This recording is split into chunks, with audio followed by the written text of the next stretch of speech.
Hi అండి, నమస్తే. నేను మీ కిరణ్ చెఫ్ని. ప్రజెంట్ నన్ను అందరికీ క్వశ్చన్ ఏంటంటే ఇన్స్టాగ్రామ్లో ఈ బిర్యానీ ఇంత మంచిగా ఎలా వస్తుంది, ఎలా పొల్లులు రావాలి, ఈ రెసిపీ చెప్పండి, మసాలాలు చెప్పండి, ఎలా నీట్గా రావాలి, ముక్కకి ఎలా మసాలా పట్టాలి, ఇలా చాలామంది నన్ను ఇన్స్టాగ్రామ్లో క్వశ్చన్ వేస్తున్నారు. అందరి కోసం ఇంకో నేను ఈ వీడియో చేయడం జరిగింది. ఈ వీడియో ఎక్కువ కూడా లెంత్ లేదు, ఒక 15 నిమిషాల మటుకే ఉంటుంది, 14-15 నిమిషాలు. కాబట్టి ఇది ఎక్కడ కూడా మీరు స్కిప్ చేయకుండా చూడండి.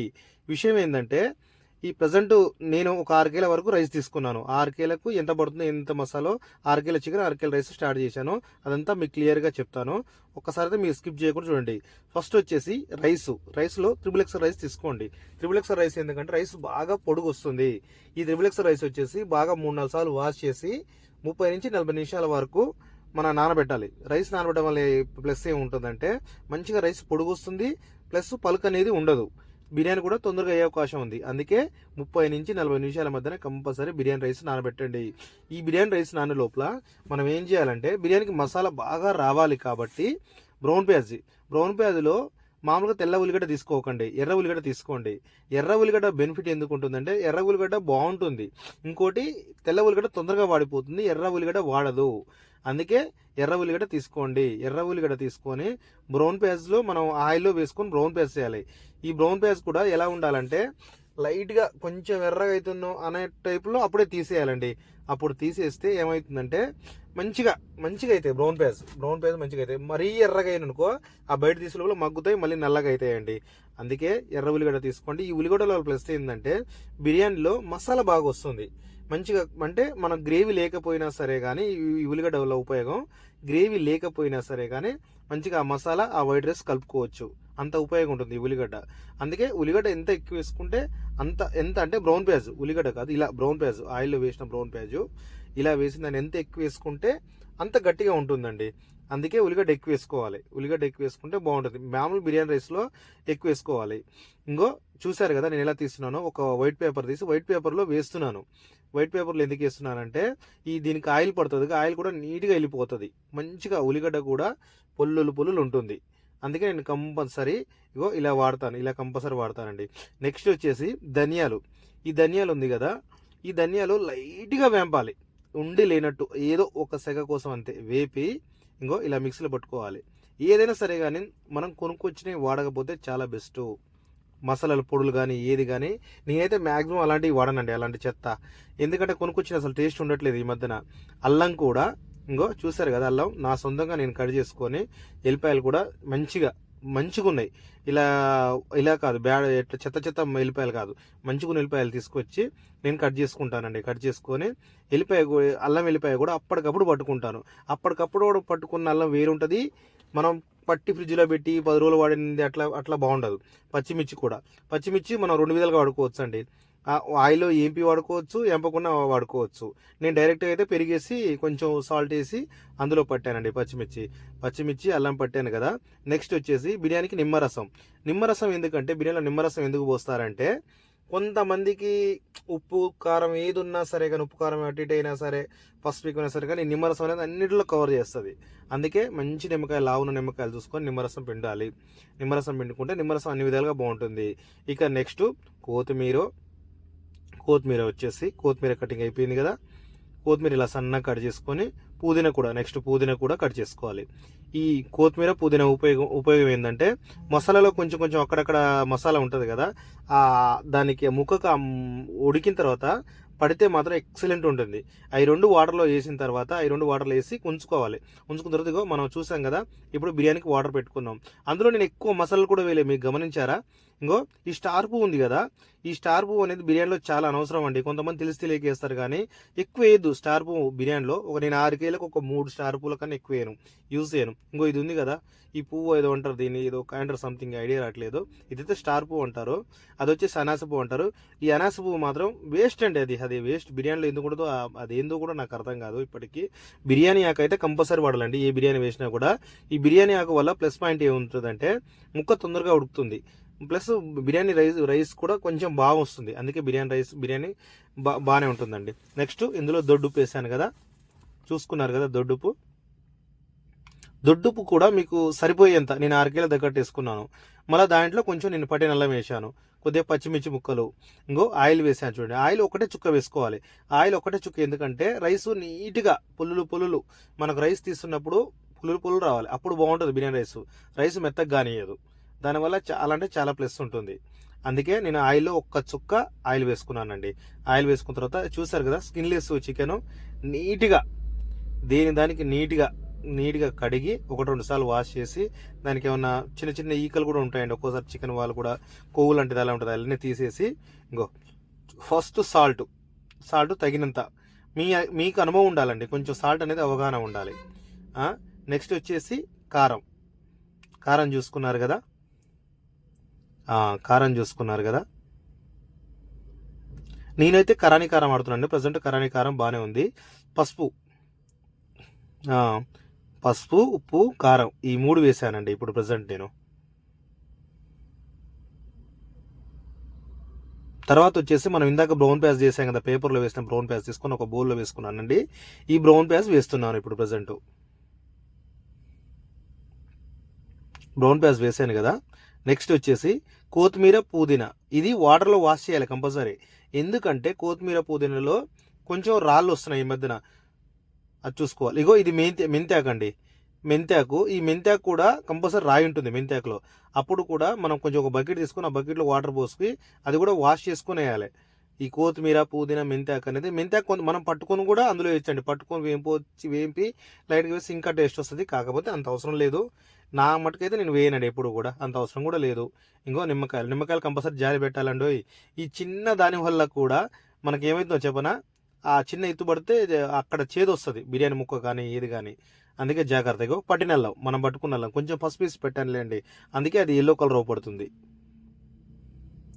నెక్స్ట్ వచ్చేసి ఇంకో ధనియా పౌడర్ లైట్గా వేసుకోవాలి. ధనియా పౌడర్ లైట్గా వేసుకున్నాం కదా. పెరుగు ఇలా జీలకట్టి అందులో వేయాలండి. ఎందుకో చెప్పనా, ఎందుకంటే మసాలా నీట్గా కలుపుకోవచ్చు. గడ్డలు డైరెక్ట్ వేస్తే బాగుండదండి. ఇంకో పచ్చిమిర్చి పేస్ట్, ఇందాక నేను పచ్చిమిర్చి పేస్ట్ చెప్పాను కదా, పచ్చిమిర్చి పేస్ట్ అండి. నెక్స్ట్ వచ్చేసి ఆయిల్, ఇది నెయ్యి కరగబెట్టానండి. ఆయిల్ని కరగబెట్టి అందులో పోయాలి. ఆయిల్ని కరగబెట్టి లైట్గా, అంటే నేను 6 కేజీలకు కదా, 1/2 కేజీకి కొంచెం ఎక్కువ వాడానండి. అంటే ఆయిల్ అంటే ఒక 50 గ్రాములు వాడాను అంతే. ఇంకో ఇప్పుడు ఎసరు వచ్చింది చూసారా, వాటరు జుమ్జుమ్మలాడిపోతున్నాయి వాటరు. లైట్గా షుగర్ ఉండేటట్టు వేయాలి. షుగర్ ఎందుకంటే షుగర్ వల్ల ఏమవుతుందంటే పెద్ద బోన్ ఉడుకుతుంది. మామూలు పెద్దవి ఉంటాయి కదా, పెద్ద ముక్కలు ఉడకరాని ఉంటాయి కదా, అవి ఉడుకుతాయి. ఇంకొకటి ఇంట్లో చిన్నపిల్లలు ఎవరుంటే షుగర్ వాడుకోవచ్చు. ఇంట్లో ఎవరైనా చిన్నపిల్లలు స్పైసీ మసాలా తినే వాళ్ళు ఉంటే షుగర్ వేస్తే అన్ని సెట్ అవుతాయి. అవసరం లేదు, మేము కొంచెం హాట్గా తింటామంటే మాత్రం ఈ అవసరం లేదండి, షుగర్ అవసరం లేదు. నెక్స్ట్ వచ్చేసి టొమాటో సాస్ కంపల్సరీ వేయాలండి. కొంతమంది వేయరు కానీ కంపల్సరీ టొమాటో సాస్ అయితే వేయాలి. అది కూడా హెవీగా వేయాల్సిన అవసరం లేదు, లైట్గా ఆ ముక్కల తగ్గట్టు. నేనైతే 6 కేజీలకైతే 1 లీటర్ వాడానండి. ఒక లీటర్ మందం వాడాను. చూసారు కదా ముక్కలు ఏ సైజులో ఉన్నాయో, అంతలా ఉంటాయి. కాబట్టి ఈ మసాలా ఏం చేయాలంటే ఇప్పుడు జాగ్రత్తగా వినండి. ఇప్పటి నుంచి అసలు ప్రాసెసింగ్ స్టార్ట్ అవుతుంది. ఈ మసాలా ఏం చేయాలంటే దాదాపు నేను ఒక 20 నిమిషాలు అట్లా మసాలా కలిపి అలా పెడతానండి. దీనివల్ల బెనిఫిట్ ఏంటంటే ఆ ముక్కకు ఉప్పు కానీ కారం కానీ, ఇప్పుడు మసాలాలు మనం అన్నీ కలిపాం కదా, ఆ ముక్కకు మంచి ఉప్పు పడుతుంది. మనం రైస్లో ఆ రైస్ కలుపుకొని తింటే ముక్క టేస్ట్ అనిపిస్తుంది, సప్పగా కొట్టదు. అందుకే కంపల్సరీ ఒక 20 నిమిషాలు కంపల్సరీ ఇట్లా కలిపి పెట్టండి. నేను 20 నిమిషాల తర్వాతనే కలుపుతానండి. ఇంకేమన్నా తక్కువ ఉంటే అప్పుడు తర్వాత ఏమైనా మర్చిపోయినా కూడా అప్పుడు చూసుకొని వేసుకోగలుగుతానండి. అందుకే కంపల్సరీ ఒక 20 నిమిషాలు మాత్రం వీలుంటే చూసుకోండి, 20-25 నిమిషాలైనా. ఇంకో నెయ్యి కొంచెం సరిపోలేదు, అందుకే మళ్ళీ కొంచెం నెయ్యి వేసుకుంటున్నానండి. ముక్కలు చూసారుగా ఎంత లావు ఉన్నాయో. ఈ లావు ముక్కలు ఒకవేళ మనం ముక్క లావు ఉంది అంటే ఒకటి ఆలోచించుకోవాలండి. ఏం చేయాలంటే ఈ ముక్క లావు ఉంది కాబట్టి కొంచెం వాటర్ పోసుకోవాలి.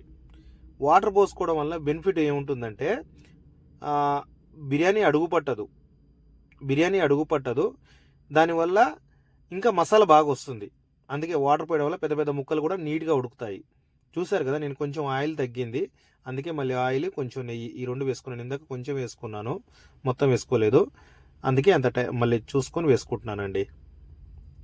బిర్యానీ అనేది చూసారు కదా ముక్కలు, లెగ్ పీసులన్నీ వన్ సైడ్ పెట్టాను. లెగ్ పీసులన్నీ నీట్గా వన్ సైడ్ పెట్టాను. లెగ్ పీసులు వన్ సైడ్ ఎందుకు పెడతానంటే మన లెగ్ పీస్ కావాలనిపించినప్పుడు ఈ ఏరియాలో ఉంది కదా లెగ్ పీస్ అని మనకు ఆలోచన వస్తుంది, టక్కుని తెచ్చుకుంటాం. అందుకే లెగ్ పీస్ మాత్రం కంపల్సరీ వన్ సైడ్ పెట్టాను. చూసారు కదా, దేని దానికి నీట్గా ఇంకో ఇలా ఉంటుందండి. 20-25 నిమిషాలు నేను చేసి పెట్టాను. చేసి పెట్టిన తర్వాత ఇప్పుడు నెక్స్ట్ ప్రాసెసింగ్ మళ్ళీ స్టార్ట్ చేద్దామండి. చూస్తున్నారు కదా, లెగ్ పీసెస్, బోడా పీసెస్, పెద్ద పీసెస్ ఇవన్నీ నీట్గా ఇప్పుడైతే ఎసరు వచ్చిందండి. మగ్గుతుంది కదా ఎసరు, ఇందాక చూశారు కదా. ఇప్పుడు నేను రైస్ వేసుకున్నాను. చూడండి రైస్ ఎంత బాగా నానాయంటే నోట్లో వేసుకుంటే ఇట్లా అనగానే ఇట్లా నోటికి ట్రక్కున క్రిప్సీ సౌండ్ రాదు, అలా ఉంటుందండి. రైస్ వేయగానే ఇలా కలుపుకోవాలి, ఎందుకంటే వన్ సైడ్ అడుగు పట్టదు. ఇందాక నేను చెప్పాను కదా ప్రాసెసింగ్, ఈ వాటర్ వచ్చేసి కంపల్సరీ, ఆ మసాలా వాటర్ వచ్చేసి ఇందులో కంపల్సరీ వేసుకోవాలి. వేసుకుంటే ఏమవుతుందంటే ప్లస్ పాయింట్ ఏంటంటే ముక్క అడుగు పట్టదు, ముక్క అస్సలు అడుగు పట్టదు, అసలు మాడదు. దానివల్ల చాలా ప్లస్ ఉంటుంది. అందుకే నేను కంపల్సరీ ఇప్పుడు బిర్యానీ వేస్తున్నాను కదా, 20-25 నిమిషాలు దాటింది కదా నానబెట్టి. చూడండి ఇప్పుడు రైస్ తీస్తున్నాను.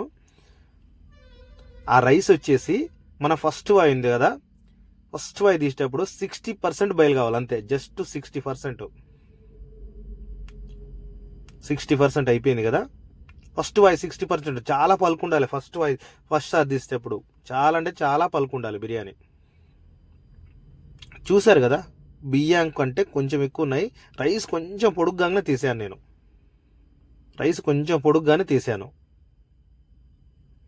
అలా ఉంటుందండి ఫస్ట్ వాయి.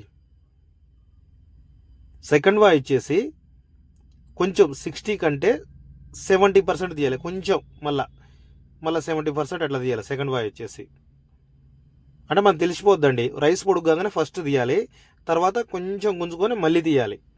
ఇది చూసుకుంటే దీనివల్ల రైస్ ఏమైందంటే మంచిగా నీట్గా పొల్లు వస్తుంది. అడుగు భాగం ఎందుకు ఎక్కువ పలుకు తీయమన్నానంటే ఆల్రెడీ కింద వాటర్ పోసాను కదా, ఈ ముక్క అంత పెద్ద చికెనే ఉడికినప్పుడు కింద ముక్క కూడా ఉడుకుతుంది కదా, దానివల్ల నేను ఎక్కువ తీయమన్నానండి. చూడండి సెకండ్ బాయ్ వచ్చి 60-70% అయిపోయిందిగా. ఇప్పుడు 80-90% తీసేయాలి. ఇక మూడోసారి 90% మొత్తం ఎంత ఉందో అంత, అంటే ఒక 3 నిమిషాలు తేడాతో ఉంటాయండి అన్నీ అయిపోయింది కదా. ఇంకా కొత్తిమీర నెక్స్ట్ పైన నేను వేసుకుందంటే కలర్ యూజ్ చేయనండి మ్యాక్సిమం, నేను ఈ చెత్త మసాలాలు ఈ కలర్లు యూజ్ చేయను. కొత్తిమీర, పుదీనా, బ్రౌన్ పేజ్, మనం కొంచెం ఉంది కదా ఎలాచీ పొడి, ఏలకాయల పొడి కూడా కొంచెం లైట్గా పట్టుకుంటే బెస్ట్, కాకపోతే కాస్ట్ ఉందిగా చూసి వేసుకోవాలి. ఆయిల్ మళ్ళీ ఇంకొక 50 గ్రామ్స్ ఆయిల్ వేస్తున్నాను. నేను డబ్బా ఎందుకు తీసుకున్నానంటే ఇందులో అర్థం కాదు కాబట్టి కొంతమందికి, నేను అది ఆయిల్ నెయ్యి అర్థం కాదు కాబట్టి ఒక డబ్బా తీసుకున్నాను. 6 కేజీలు అయితే 50 గ్రామ్స్ నెయ్యి వాడానండి. 50 గ్రామ్స్, ఇందాక కొంచెం నెయ్యి వాడాను, ఒక 50 గ్రామ్స్ నెయ్యి, మొత్తం 100 గ్రామ్స్ నెయ్యి వాడాను 6 కేజీలకు. ఆయిల్ వచ్చేసి 1 కేజీ వాడానండి, కేజీ బాబు దాకా కేజీ వాడాను, అటు 1 లీటర్ కేజీ వాడాను, అట్లా లీటరా కేజీ సంథింగ్ అది చూసుకొని వాడానండి. 1 లీటర్ ఆయిల్ వాడాను, 100 గ్రాముల నెయ్యి వాడాను 6 కేజీలకు. ఈ తవ్వ చూశారు కదా కింద, కంపల్సరీ ఈ తవ్వ ఉండాలండి బిర్యానీ కింద. ఇంకా బిర్యానీ ఎంతసేపట్లో వస్తుందంటే, నేను బరువు పెట్టాను చూసుకోండి మూత మించి. కొంతమంది గుడ్డ పెడతారు, కొంతమంది మైదా పెడతారు, కాకపోతే నాకు అంత అవసరం లేదు, ఎందుకంటే బిర్యానీ ఎమ్మడే సీలింగ్ ఉంటుంది కాబట్టి. ఇప్పుడు కొంతమంది గుడ్డ కూడా పెట్టుకుంటారు, చుట్టుగా రౌండ్గా తడిపి గుడ్డ పెట్టుకుంటారు. నేను కూడా రెస్టారెంట్లో చేసేటప్పుడు గుడ్డ పెట్టేవాడిని కంపల్సరీ, మైదా లేకపోతే మైదాన్న పెట్టేవాడిని, ఎందుకంటే దమ్ము తొందర రావాలి కాబట్టి. కాకపోతే ఇప్పుడు నాకు బిర్యానీ ఆర్డర్స్ ఉన్నాయి, ఎమ్మటే సేలింగ్ అవుతుంది. చూసారు కదా బిర్యానీ అయిపోయింది. బిర్యానీ ఎంత టైంలో వస్తుందంటే, మనకు 20 నిమిషాల తర్వాత ఒకసారి చెక్ చేసుకోవాలండి. 15 నిమిషాల తర్వాత స్పీడ్ దమ్ పెట్టి 15 నిమిషాల తర్వాత స్లో పెట్టుకోవాలి. ఇంకొక 5-10 నిమిషాల్లో దమ్ వస్తుంది. దమ్ ఎలా వస్తుందంటే బాగా పొగ వస్తుంది మూత నుంచి. నా కొన్ని వీడియోలో కూడా పెట్టాను, బాగా పొగ వస్తుంది. 25 నిమిషాల తర్వాత కంపల్సరీ బంద్ చేసుకోవాలి. బంద్ చేసుకున్న తర్వాత ఒక 5-10 నిమిషాలు ఉంచుకోవాలి. ఉంచుకుంటే ఏమవుతుందంటే ఆ ముక్కలు కానీ అవి కానీ నీట్గా గుంజుకుంటాయి. ఎమ్మటే బిర్యానీ తీయొద్దు, బిర్యానీ కాగానే తీయొద్దు, ఒక 5-10 నిమిషాలు తీయాలి. ఇదండి బిర్యానీ ప్రాసెసింగ్ మొత్తం.